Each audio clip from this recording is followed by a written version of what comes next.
Matthew. Hey, how's it going? It's going good, buddy. How are you? Good. Thanks so much for taking the time to talk to me. Absolutely. I couldn't pass up on a movie called Uncle Peckerhead. Are you kidding me? Oh, hell yeah. I love your shirt. Oh, thank you. Yeah. It's my You, second you, job. It's my second job. I moonlight, film critic, and then also I work at the county coroner. So I love it. You fit right in with that shot from the movie. yeah, it's true. I mean, I just came right from work and I thought, you know what, this is a good smell and a good look. So well, cool, man. Thanks for talking to me today. Let's talk about Uncle Peckerhead. You Sure. got demons, punk rock, New Jersey. It's got all the great elements for a great horror film. And you said based on a true story at the very beginning. So how how correct can this be? So yeah, I mean, like part of it is a joke because I do like the juxtaposition of it. Always annoys me in film when they say based on a true story and you find out that there's just like one character who shares a name with a real person. So I wanted to do this thing where it says based on a true story, and then you kind of have people be like, ugh. And then you see a jaw get ripped off, and then you understand that it's like it's totally trying to be playful. But like in my 20s, I played in a band and we toured around, and like Jeff, who plays Max in the film, he's been a touring musician for like the past 15 years.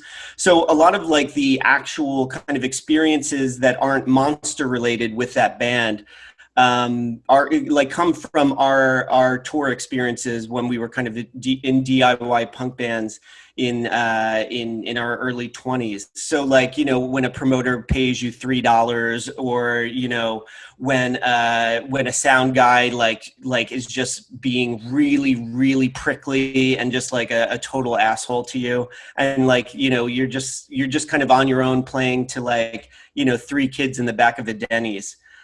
So that's kind of where the true story part comes from. Well, you know, things aren't going well for Judy. She quit her job. She got evicted from her apartment. Her van repoed. It takes a demon to make her dreams come true, doesn't it? Absolutely. I mean, like the whole idea is Judy is kind of an extension of me, and what's kind of crazy about making the movie is that it acted as sort of kind of like it was so meta, because when you're making a film on a shoestring budget, you are kind of selling your soul. You're calling in every favor that you can. And when they give you an inch, you're taking a mile.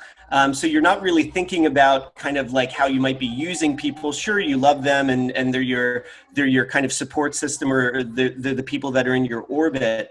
But you are certainly kind of like taking advantage of the kindness of the people in your life. And that's sort of, you know, Judy's willing to kind of engage in this devil's bargain, or we always call it like a Faustian gore fest. She's willing to do it because really her sights are laser focused on making it as a band. You know, I was really surprised at the humor in this movie, and you got so lucky with a cast that had such great timing. And I really got a Scott Pilgrim kind of vibe to this movie, because really the horror takes a back seat to the characters and the humor. So I think your strengths are really writing comedy, because I mean, I was laughing more than I was scared. Thank you so much. Yeah, I mean, comedy has always been kind of my comfort zone, or kind of my safe space. And also like as a, I mean, it's not happening now, but you know, when you make films, you want to share it with an audience, and you want to be there with them when they laugh. And when an audience laughs at a scene or a situation that you wrote, it's like better than any drug I've ever taken. So yeah, I mean, and that really, beyond the writing, I think what that really speaks to is, as you mentioned, the performances. Like whether it's Chet as Judy, or David as Peckerhead, or Ruby as Mel, or Jeff as Max. I mean, all of them were kind of really transitioned so easily into their character. And if it was such an effortless kind, it seemed effortless as the director, in that I didn't have to do a lot of directing. It seemed that they were really just kind of tuned in. Yeah, Judy Chet Siegel, she was the centerpiece of the movie, and everybody really played off of her. I mean, she really is the glue, more so than Uncle Pecker had. You know, she was just absolutely amazing in this movie. How did you find her? She's an actress in New York City. She's had a lot of experiences, you know, in comedy. So she didn't work. She performed at the UCB and the Magnet Theater. She also taught classes. at both. And she's somebody that I had known of, but she came in and read for that role. And I mean, she was, as soon as I saw her, like maybe a minute in, she was it. Like, she was our first choice, and we really didn't have to see anybody else after that. Yeah, I mean, and it's also like, Judy is kind of the character, like, as you mentioned, she is kind of, it's her story. And especially, like, I feel an affinity for that character, because, as you know, I was the responsible one in bands. I'm always kind of the leader in terms of social situations and stuff like that. So I mean, Chet totally kind of understood that character and gave it such depth, that I couldn't have asked for a better actress. And of course, finding David Littleton, finding Uncle Peckerhead. Tell me about finding I mean, I just think when you saw him, you thought, this is him.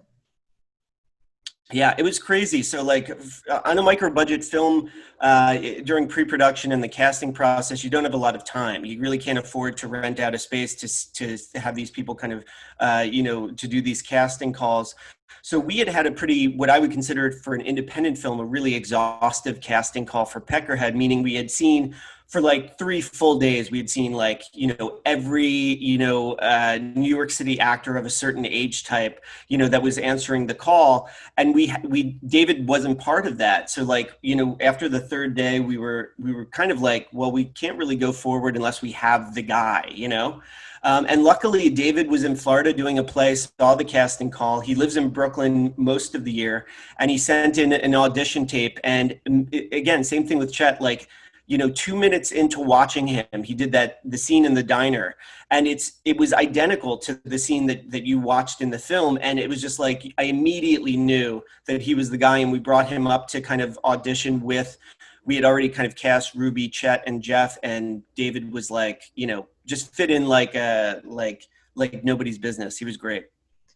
And were you concerned at any time after the movie was made? Because your marketing for the movie, especially the poster, it looks something hardcore horror film. I think it's a disservice because it's so funny. And like I said, the horror takes a backseat to the comedy. So this is probably going to miss a lot of people thinking, you look at that, and it's just going to be this cheap kind of gore fest. But I mean, the first 15 minutes of this movie, I'm like, wow, it had such a Seinfeld, had a real light, fun air to it. And it just got absurd. But I mean, I really don't consider this much of a horror film. It's really funny. Yeah, I mean, like, I'm totally with you that it is definitely more of a comedy horror than a horror comedy. I think, like, the biggest discussion we had, and that involves, like, myself, like the producers, and then the distribution company, was more so the name Uncle Peckerhead, because people think of that it's just going to be like, and certainly it has its moments of gore and schlock. But that, like, the name Uncle Peckerhead infers, like, certain reviewers or certain critics would turn their nose to a title like that, and would even refuse to review it or even read the synopsis or watch the trailer based on the title solely. So yeah, I mean, it's tough to kind of balance that, because you want to kind of create, in terms of the artwork and stuff like that, something that catching and brings people in. Same thing with the title, but it's always such a balance. So you just kind of, like, try and go with your gut.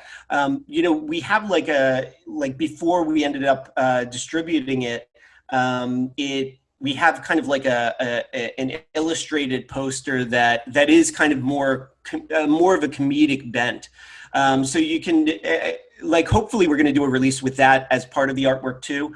But I'm totally with you. It's definitely, like, I'm glad that people are kind of loving on, and also people have been saying that, like, there's a lot more heart than you'd imagine it from a film called Uncle Peckerhead, or from a film with, like, a ton of blood and guts on the cover. So yeah, I mean, it's kind of a balance. You're trying to thread that needle of, like, how do you get like people to kind of just pay attention to your film, when you don't have a lot of, like, money or resources to work with. I love the actor you had. You were always cutting off the head of Nick. He was like a sexy Jesus. And I noticed that Yep. unless it was a master shot, you always had him at the shoulder level. And I thought it was hysterical. Yeah, I mean, that's just, as a professor, I teach media literacy, and we talk about how in advertising, women are always like cut off, and they're just kind of sectioned according to their bodies. So that's something that we had talked about. I had talked about with the camera guys, is I was like, he's the eye candy, he's the meat, and we should kind of objectify him like, a woman would be objectified in the film. So yeah, I mean, I'm so happy you noticed. You're one of the first people I think I talked to that noticed that. Well, I went to film school too, so I noticed Yeah. everything you were doing. So where'd you find the mystery van at? I noticed it had Pennsylvania license plates. Yeah, I mean, that's so Jeff Riddle, who he wrote all the music for Duh, and he plays Max in the film. That is his tour van, and it is R.I.P. It's had to be like taken out back and put to sleep. But that's just his janky ass van that we used. And I mean, Jeff was a saint in that, like, he let us use it. We also shot at his house, but Jeff would drive around the main cast. So he would drive with Ruby, Chet, and David, who were the main cast of the film, and they basically became kind of a touring band together. They would like eat and sleep and travel together as a group. And how low budget did you go for the special effects? Did you hire a firm, or did you do it all in house yourself, or? No, I mean, that's just we didn't hire like like an effects house of sorts, but we hired, because we couldn't afford that. So basically we ended up getting a recommendation, an effects house, and again, the name escapes me. I would definitely give them a shout out, but they really liked the film, but we just couldn't get it to work budget wise. So then one of the guys that worked at the house kind of gave us a call on the sly, and maybe I shouldn't have, maybe it's good that I'm not shouting them out, but he called us kind of on the sly, and he's like, hey, listen, we had this guy who's kind of freelanced with us occasionally. He's looking to kind of build his portfolio. He's really hungry, and he does amazing work. You should give him a call. And that ended up becoming our effects guru, Jared. And it was him and his friend Sean, who acted as like an assistant. And they basically, I mean, everything in the script you got to see on screen. They basically like didn't tell me like at any point, like, listen, we can't do this, or I've never done this before. I mean, there were moments where Jared's like, listen, I've never done this before. I don't know if it's gonna, go off without a hitch, but let's do it. And yeah, I mean, he's such a great collaborator and such a great person in terms of working on a micro budget film. He was able to make it work for us. What's Uncle Peckerhead's secret to a good scone? Oh man. So, I mean, I'm a huge scone fan, but I'm not a baker myself. So I would imagine if it's a scone I'm eating, there would have to be almonds involved. There would have to be, some secret sauce, which we can't reveal, but there's got to be some raspberry, some maybe some blackberry, definitely some almond. You want that like just lingering taste of almond. But I've always been oddly obsessed with scones since I was younger. And I thought it'd be so funny to have, in such a kind of, especially when you first introduce scones, to have it be kind of juxtaposed to the scene that came before it, which is just like a visceral, gory, kind of grossed out thing, just kind of with like just a, benign talk about, a fucking baked treat. I loved it. I thought it was hysterical, a demon making scones. And I love the ending where you do a shout out to, Texas Chainsaw Massacre or Devil's Rejects, ending with a news report. I thought that was so classic. Yeah, I mean, and that's something that one of the things of, I still feel like I'm kind of green as a filmmaker. So a lot of times, when I'm sharing a script or an idea, sometimes you lack confidence because you're like, I see it, but it's like something that you're trying to convince other people of what you're going for. And that was like one of those moments, that end montage of the news report, is we had kind of a different ending, or a different kind of like right before the ending, and it just wasn't working. And that almost the entirety of that montage was we only did one pickup day after principal photography, and most of it was dedicated to that montage of like, I had an idea of, because the ending just wasn't working right before the very end. So I was like, what if we just did this like mixed media, like crazy, like kind of weird montage, like you said, like akin to Devil's Rejects or that. And I kind of got some pushback from like producers and just people like who were like, I don't know if I see it. I'm just like, okay, like let's just do one pickup date. and just trust me, like, let's just do it. And luckily it totally kind of came together. And I mean, I like, especially my office mate, I teach at a college. My office mate is a radio DJ. So he was able to kind of do the main kind of news reporter that's kind of going over the entire thing. We just did it in our office one day. And yeah, I mean, I couldn't have lucked out with like the people we got involved in, that the guys, our camera crew that ended up shooting the montage and headshot during principal photography, like totally understood the aesthetic we were going for and kind of the look. Well, you know, Matthew, you did a great job. I see a lot of movies like these, and yours is definitely one of my favorites. It just looks spectacular too. It looks super professional. It was a real winner. It really was. And I can't wait to see what you do next. So where can people find Uncle Peckerhead? Where can they see it? I just wanted to say thank you so much. It means a lot to hear that, and thank you so much for having me on the show. So if you want to learn more about like our crew of knuckleheads who make these movies, you can go to subtletyrex.com, or you can just go to unclepeckerhead.com and it takes you right to our Subtlety Rex website. There you can read about upcoming projects. If you want to take a look at, we have a lookbook for one of them. And yeah, Uncle Peckerhead on all social media, and you can always just type in Matthew John Lawrence into Google, and you'll see like all of my social and all of that good stuff. Well, awesome, man. Well, congratulations on the film. And when you have a chance, come visit us in Las Vegas, man. We'd love to have you. I am dying. I'm dying to get out of my Brooklyn apartment. Come out to Vegas. Come out to Vegas and we'll hang out and we'll talk more about Uncle Peckerhead and all your projects. Hell yeah. Thank you so much. All right, man. Take care. Good luck.